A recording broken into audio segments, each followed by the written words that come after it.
ஓம் சரவணபவ. அன்பர்கள் அனைவருக்கும் ஆத்ம வணக்கங்கள். இந்த பதிவு ஏப்ரல் மாதம் நடைபெறவிருக்கும் பொதுவான பலன்களை ராசி பலனாக காணவிருக்கிறோம்.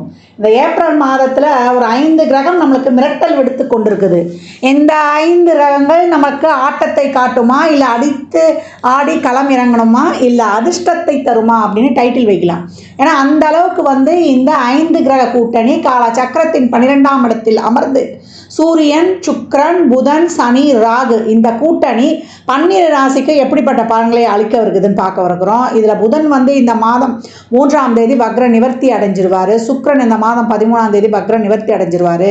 செவ்வாய் மாத ஆரம்பத்தில் அவர் மிதுனத்தில் இருப்பார். 2ஆம் தேதியே உடனே கடகத்தில் அமர்ந்து விடுகிறார். கேது ஆஸ் யூஷுவலாக நம்மளுக்கு கன்னியில் இருக்கிறார். சந்திரன் நமக்கு மேஷத்தில் உதயமாயிடுவார் பரணியுடைய சாரத்தில்.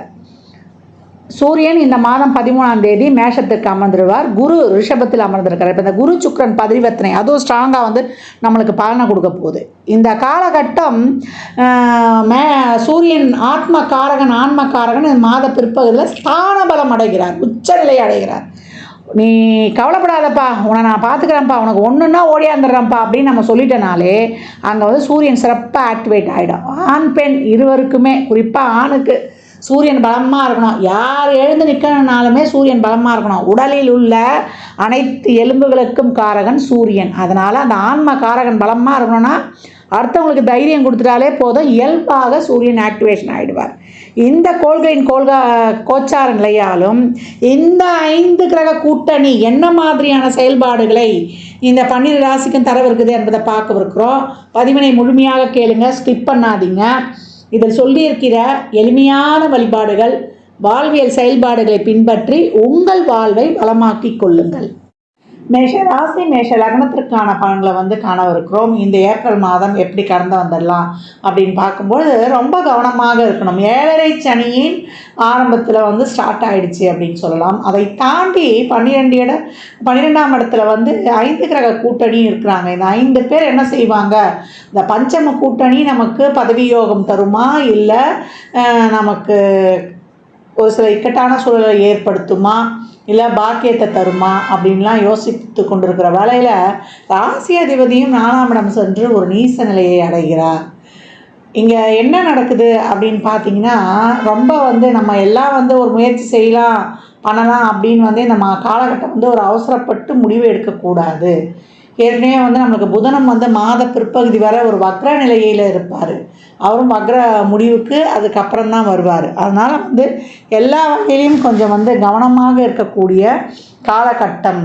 சுக்கிரன் புதன் எல்லாமே ஒரு பண விஷயமாகட்டும், ஒரு கொடுக்கல் வாங்கலாகட்டும், ஒரு தொழிலில் வேலை பளு அதிகமாக இருக்கும். அதை விரும்பி செய்யுங்க.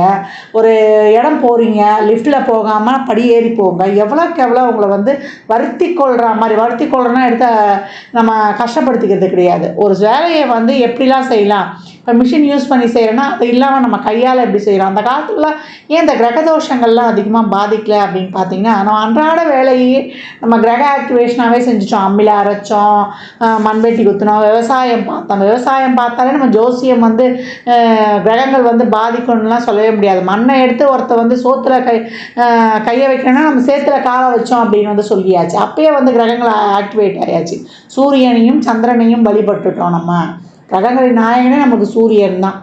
அப்போ இந்த காலகட்டம் என்ன பண்ண, மேஷராசியில் இருக்கிறவர்கள் தொழில் செய்கிற இடங்களில், வேலை செய்கிற இடங்களில் நல்லா ஒரு கவனமுடன் இருக்கணும். மேலதிகாரி, உடன்பணி புரிபவர்கள் இவர்கள்கிட்டலாம் கொஞ்சம் நீங்கள் கவனமாக செல்லணும். ஏன்னா புதன் சுக்கிரன் பரிவர்த்தனை ஆயிடுச்சு.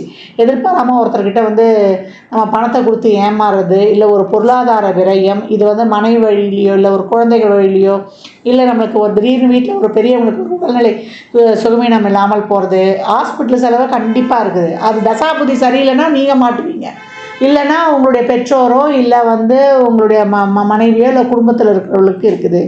இந்த காலகட்டம் எல்லா விஷயங்களையும் கவனமாக இருங்க. மாத பிற்பகுதியில் முடிவெடுக்கிறதும் ஆரப்போடுங்க. மாத பிற்பகுதியில் இதை பற்றி யோசிக்கலாம்.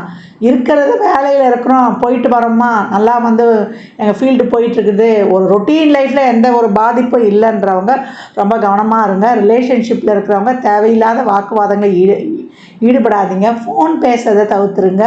எவ்வளோக்கு எவ்வளோ வந்து நீங்கள் பேச்சை குறைக்கிறீங்களோ அவ்வளோக்கு அவ்வளோ வந்து உங்களுடைய வாழ்க்கையில் வந்து நீங்கள் வந்து சிறப்பாக வந்து செயல்படலாம். கர்மமே கண்ணாயினார், செயலில் தான் இருக்கணும்.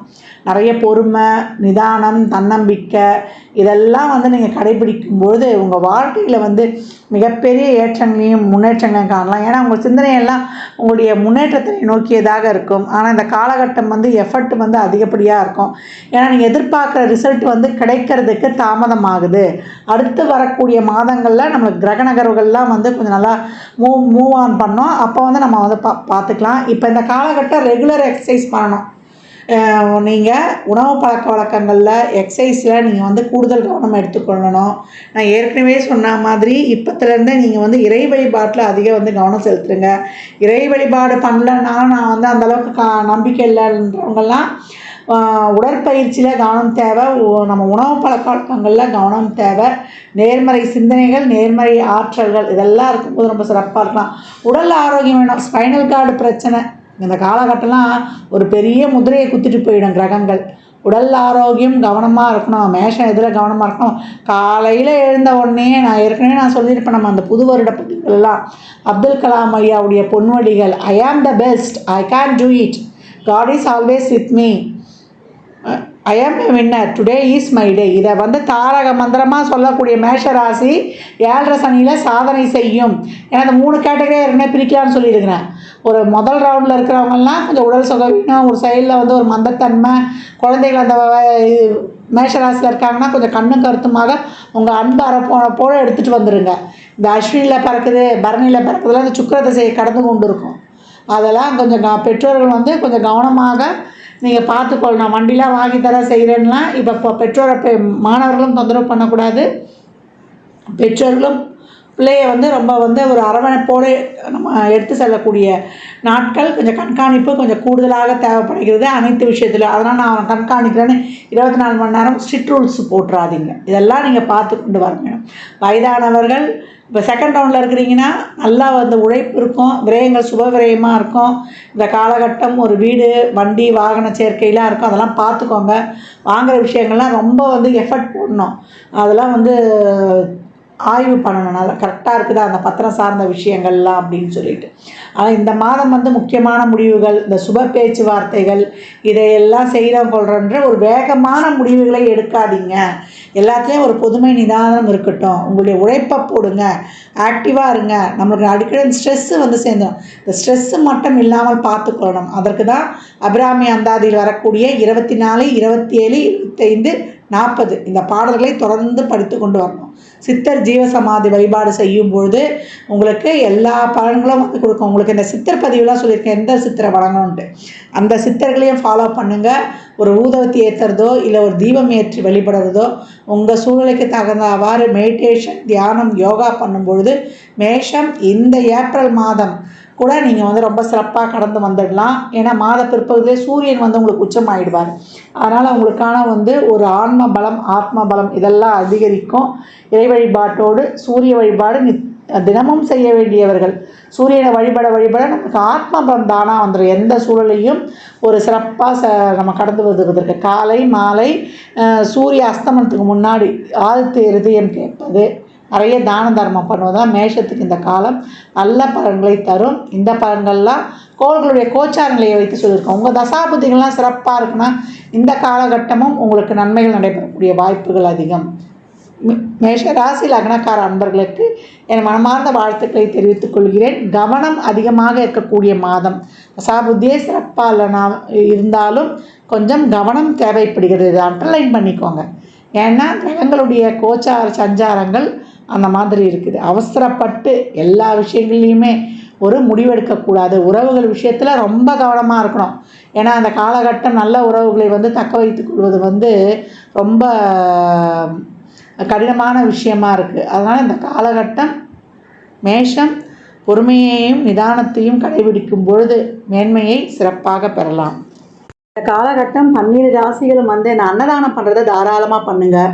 வாயில்லா ஜீவன்களுக்கு தாராளமாக உங்களால் இயன்ற உதவிகளை செய்யுங்க. இல்லை அந்த மாதிரி இருக்கிற அமைப்புங்களுக்கு நிதி உதவி பண்ணிவிடுங்க. முதியோர் இல்லங்கள், தூய்மை பணியாளர்கள், துப்புரவு பணியாளர்களுக்கு உங்களால் இயன்ற உதவிகள்லாம் தாராளமாக செய்யுங்க.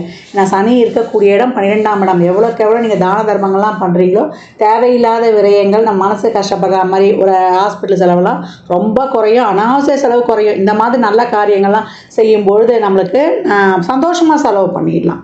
அதே போல் நல்லெண்ணெய், தேங்காய் எண்ணெய், வேப்பெண்ணெய், இழுப்பெண்ணெய், நெய், விளக்கெண்ணெய் போட்டு அந்த 6 தீபம் எழுத்து சொல்லியிருப்பேன் இல்லையா, அது எப்போல்லாம் டைம் கிடைக்குதோ நம்ம வாசலே ஏற்றலாம். ஷட்கோண தீபம் வாசலே ஏற்றலாம், நடுவில் நெய் தீபமும் ஏற்றலாம், இல்லை முருகர் படம் இருந்தாலும் வைக்கலாம். இந்த மாதிரி ஏற்றி வழிபடும்பொழுது உங்களுடைய அனைத்து விதமான பிரச்சனைகளும் தீரும். இந்த வேப்பெண்ணெய்லாம் எழுதும்போது வாசல் எடுத்துங்க. வீட்டில் எழுத்தும்போது 1 சொட்டு 2 சொட்டு அந்த காமாட்சி அம்மன் விளக்குலையே கூட நீங்கள் ஊற்றிடும்போது ரொம்ப சிறப்பாக இருக்கும். கோயிலில் நிறைய உதிரியாக எலுமிச்சம்பழத்தை வாங்கி கொடுங்க. வெற்றிக்கனி 33 எலுமிச்சம்பழம் குலதெய்வ கோயிலில் ஒரு மஞ்சத்தூள், ஒரு குங்கும பாக்கெட்டோடு தாராளமாக கொடுத்து வரும்பொழுது உங்களுக்கு மிக சிறப்பான பலன்களை காணலாம் அப்படின்னு சொல்லியாச்சு. அதே போல் இந்த காலகட்டம் அனைவருமே நிறைய எவ்வளோக்கு எவ்வளோ பழைய ஆலயங்களுக்கு, சிவாலயங்களுக்கோ இல்லை இறை வழிபாடுகளை மேற்கொள்ளுங்க. அந்த ஆலயங்களில் சென்று அமருங்க. ஏன்னா அந்த பிரமிடு வயிடுடைய முழு பலன்களும் ஆலயத்தில் அந்த கோபுர அமைப்பு மாதிரி இருக்கக்கூடிய நம்ம கருவறை வளாகம் இல்லை கோயிலை சுற்றி வர அந்த ஆகர்ஷண சக்தி அப்படியே இருக்கும். அந்த ஆகர்ஷண சக்தி நம்ம உடலில் உள்ள உயிர் சக்தியோடு இணையும் போது மிக சிறப்பான பலன்களை நீங்கள் கண்கூடாக பெற்றுக்கொள்ளலாம். அன்பர்கள் பதிவினை முழுமையாக கேளுங்க. தாங்கள் கேட்பதோடு மட்டுமல்லாமல் உங்கள் உற்றார் உறவினருக்கும் பகிருங்க. மற்றும் ஒரு சிறப்பான பதிவில் சந்திக்கும் வரை தங்களிடமிருந்து விடைபெற்றுக் கொள்வது ஆதித்ய சொர்ணலக்ஷ்மி. ஜாதகம் பார்க்க விரும்பும் அன்பர்கள் இந்த எண்ணிற்கு ஒரு மெசேஜ் செய்யுங்க. தங்களுக்கான விவரங்கள் அளிக்கப்படும். அப்பாயின்மெண்ட் பெற்றுக்கொள்ளலாம். ஜாதகம் சிறந்த முறையில் கணித்து பார்த்து தரப்படும். வாஸ்து பார்த்து தரப்படும். வாஸ்துப்படி வீடு கட்ட பிளான்கள் போட்டு தரப்படும். எண்ணியல் படி பெயர் வைத்துக் கொள்ளலாம். பிறந்த குழந்தைகளுக்கும் தொழிற்சாலை நிறுவனங்களுக்கும் பெயர் வைத்து உங்கள் வாழ்வை வளமாக்கிக் கொள்ளலாம். சுபமுகூர்த்த நாட்களும் குறித்து கொடுக்கப்படும். இறையருளால் அனைத்தும் நிறைவாகட்டும்.